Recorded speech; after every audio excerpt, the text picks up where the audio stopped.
Merci pour le feedback. Juste pour partir ça, un peu. Ouais, t'es pas mal tannant. Beaucoup, beaucoup. Ouais. Alors, la pièce est également interprétée par Luc Sonnet, Jacques Gérard. France Pilote. Et Carmen... Une petite nouvelle, Pierrette Robitaille. Je pense qu'elle a du talent. Elle devrait faire son chemin, elle. Je fais mon gros possible, mon cher monsieur. Ma vie de débuter, mais elle sort de l'école. Oui, justement. Mais vous avez l'air une gang de joyeux lurons, Bernard. On n'a pas le choix. On fait de la comédie tout l'été ensemble, mais on a du fun. On fait pas semblant. On est heureux parce qu'on a un bon texte. Vous avez mentionné Carole Tremblay. Oui. Les acteurs qui ont un bon texte et des bons personnages à défendre, en général, c'est bon signe pour le public qui va venir. Puis pour le metteur en scène, ça facilite les choses. Et évidemment, une carte comme ça, une distribution de feu. C'est tous des comédiens de choix, là. Absolument. Vous les avez triés sur le volet. Cher la livre. Comme le bœuf Angus, là, son cher la livre. Merci, j'adore. Extra maigre, mais... C'est du 3A, comme on appelle. C'est du 3A. Face à moi, Jacques... J'ai du Angus, moi. Face à moi, Jacques Girard. 3A, Girard. 3A. Quel est ce personnage que vous interprétez dans cette pièce? Il y en a un ou plusieurs? Un. Un seul? Oui, ça va à peine. Oui. Il donne pas sa place. Il donne pas sa place. C'est un grand sportif ouais. de salon. Oui. Oui, je sais pas si vous en avez déjà connu. Un sportif, oui, j'en ai même joué un chez Véro TV à Radio-Canada. Alors, c'est un gars qui adore le sport. Oui. Plus dans les yeux. Oui, il va regarder un petit peu l'écran. Alors, il regarde le football, le tennis. Avec le Pepsi, puis les chips. Puis, chips, bière. Tu sais, c'est un gars le fun. Là. Un gars le fun, qui a beaucoup d'énergie, mais oui. une patate de sofa, quoi. Je sais pas si c'est patate, mais... c'est un fauteuil. Ouais. Ah, je peux le faire. OK. Avec France Pilote également. Bonjour! Bonjour France, qui est effectivement comédienne et productrice Théâtre du Fracas. Je trempe dans les deux. Gay. Vous trempez dans les deux. Et l'année passée, on était tordus. On était tordus de rire l'an passé avec cette chanteuse automate qui délirait. Oui, quelque peu. Mais cette année, j'irai plus dans je vais me servir plus de ma langue. Oui. C'est-à-dire que je vais jaser beaucoup. Ah, c'est intéressant. Oui, Josette, elle a la jasette facile. C'est sûr. OK, Josette, qu'elle s'appelle. Oui. Puis alors, c'est l'histoire de deux couples, si j'ai bien compris. Oui, puis je suis en couple avec le sportif. Oui. Ah oui? Ouais, c'est moi. Alors, c'est monsieur, madame. Mais pendant qu'il y a... Ben oui, c'est ça. Mais on a beaucoup de plaisir. Alors, c'est une comédie de situation. Oui, exactement. Oui. Puis la situation chez nous, c'est moi je parle, puis je regarde la TV. Et alors, l'autre couple, c'est Pierrette Robitaille avec Sonnet, oui. C'est qu'on est un couple de passionnés, mais pas pour les mêmes choses. C'est un petit peu choquant, hein? Ouais, il y a une disparité un peu. Oui, moi, c'est beaucoup au niveau de l'entretien ménager et de tout ce qui a rapport avec le rôle de la femme dans la maison. Ouais. Les enfants, tout le, vous savez? Puis elle travaille à temps partiel. Une femme d'intérieur. Non, elle travaille. Elle travaille à l'extérieur. Elle est occupée. C'est-il, là, les femmes bioniques, là? C'est ça. Mais elle peut tout faire. Ouais, mais sauf que ça peut, à un moment donné, éclater, ça, les femmes bioniques. Ça peut gâcher un peu. Des fois, ça a une limite. Et puis, mon conjoint, ben là, peut-être que je pourrais te laisser le dire toi-même. On va demander à Luc Sonnet. Oui, alors moi, mon personnage est un intellectuel, non, pas vraiment. Et je me passionne, j'ai une espèce d'obsession pour collection de coléoptères, et ça finit par hériter ma tendre. Donc, c'est souvent dans des personnages où est-ce qu'on vit une obsession, c'est-à-dire qu'on a des qualités, mais vécu à l'excès, ça finit par ressembler à un défaut. Et c'est un peu la raison de notre disparité à nous deux, c'est-à-dire que son excès d'obsession me tombe ses nerfs, et moi, de même, de son côté. Situation conflictuelle dans le couple, puis peut-être entre les deux couples aussi? Ben, ça va, il y a des dommages collatéraux, effectivement. Ah, pour vivre avec. Mais quelle belle comédie de situation, Bernard Fortin. Formidable rapport entre les deux, parce que les couples, on les voit vivre en couple, et à un moment donné, ça éclate tout ça.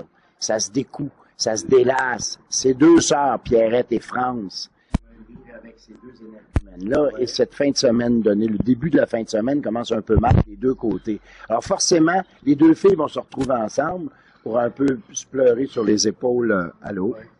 Allô? Mutuel. Et les deux boys sont un peu disparates, sont vraiment pas de la même famille, de la même race. Tu sais, le potato couch puis le papillon freak, ils n'ont pas tellement à se dire, tu sais. Okay. Alors, beaucoup de télévision, il y a beaucoup de... C'est-à-dire qu'il va y avoir des malaises, peut-être? Il y a des malaises, il y a des irritants. Des irritants un peu. Il y a un petit problème d'incommunicabilité. Oui. Et ils ont besoin un peu des deux, chacun mutuellement, pour se réveiller de ça et reconquérir leur douce quelque part. Ah oui. Et ils vont le faire ensemble. C'est un peu ça la quête tout au long de la pièce, c'est d'essayer d'aller retrouver ces femmes-là, puis les dépomper un peu, puis repartir à zéro, vivement lundi. On recommence lundi comme si c'était rien passé. Mais on sait fort bien que peut-être dans un mois, tout ça va recommencer encore une fois. Et comment ça va finir? C'est l'éternel recommencement. Voilà, le couple, c'est beaucoup ça, hein. C'est ça qu'il faut vivre. Compromis. Puis... Pendant que les personnages travaillent sur scène, la salle se déride, j'imagine. Ben là, oui, hein, on veut surtout, on veut faire rire. Mais on veut que les gens se reconnaissent un peu, parce qu'ils représentent un petit peu, sur le plan des individus et des couples, le modèle est universel, hein. Ils possèdent un peu comme les Teletubbies du couple, hein. Là, mon analogie, les gens font je suis pas sûr de comprendre. Vous vous souvenez des Teletubbies, il y avait 4 personnages, de couleurs différentes. Ouais. Il y avait le léger, il y avait le sportif. Ouais. Il y avait la fleur bleue, puis il y avait celle qui est un petit peu, qui papillote un peu, puis qui est déconnectée de la réalité. Ben, il y a un petit peu ça quelque part. Alors, c'est là que le public va se reconnaître, il va reconnaître son couple, ou sa famille, ou ses amis, ou ses voisins, ou tantôt lui-même, c'est sûr. Vous commencez à jouer quelle date? Vous êtes... Oh mon Dieu! Vous avez 28 juin. 28 juin. Vous avez déjà commencé à répéter, j'imagine. Ah oui. Ouais. Oui. Comment se passent les répétitions puis les introducteurs? Ben écoutez, c'est drôle parce que des fois il y a des scènes à 2, des fois il y en a à 4. Alors on a monté ça en parallèle un peu et pour l'instant c'est beaucoup du plaçage parce que c'est quand même ça bouge beaucoup. Oui, dans certains comme souvent à Châteauguay, hein? Oui. Ouais. Et ben c'est très plaisant. Mais on travaille fort. Tu sais, le théâtre d'été, c'est sérieux. Comment est-il, Bernard, comme metteur en scène? Il y a tellement d'idées. Ben, attention, il est là pour tout le monde. Non, mais c'est vrai. Du bonbon. Ah, ben oui, mais. Ben, il connaît tellement, Bernard, les comédies de situation. Ben oui, c'est un comédien lui-même, là, puis ça paraît. Il est toujours en situation, lui. Il est ouvert à nos propositions, puis il en propose, lui, beaucoup. Tu sais, je veux dire, il sait où il s'en va. C'est très agréable. J'allais dire que celui qui a le plus beau rôle, mais vous allez tout dire, c'est moi. Hein? Sérieusement, c'est tellement bien écrit. Tu sais, les premières, on a à peine touché au texte de Carole Tremblay. Ah ouais. Petite coupure, d'ailleurs, c'est elle qui a un petit peu remanié la pièce. Ouais. Et mais on a. Elle a pensé à chacun des personnages. Ben, clairement. Et on n'a rien ou peu à faire de cette pièce-là. Tout se tient, il y a une belle chute à la fin. Tout est bien tout est bien bâti, cousu. C'est ça que je voulais dire. Alors le 28 juin, n'est-ce pas? Oui. Le 28, il joue le 29 aussi. Puis la semaine vous jouez. Non, je parle de la première. On joue jusqu'au 24 août. Médiatique. Est-ce que vous faites vendredi, samedi? Vendredi, samedi. Oui. Tout l'été. Tout l'été.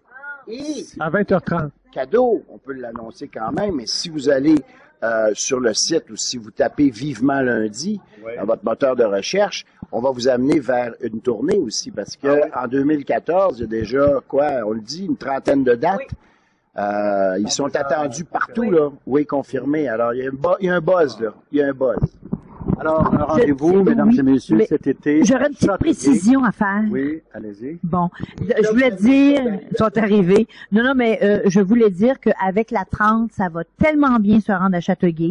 C'est une demi-heure de Montréal quand on vient par le Pont-Mercy, mais avec la 30, là, ça va être du bonbon. Ah oui, beaucoup. Et encore plus quand ils vont nous voir sur scène parce qu'on a tellement du plaisir.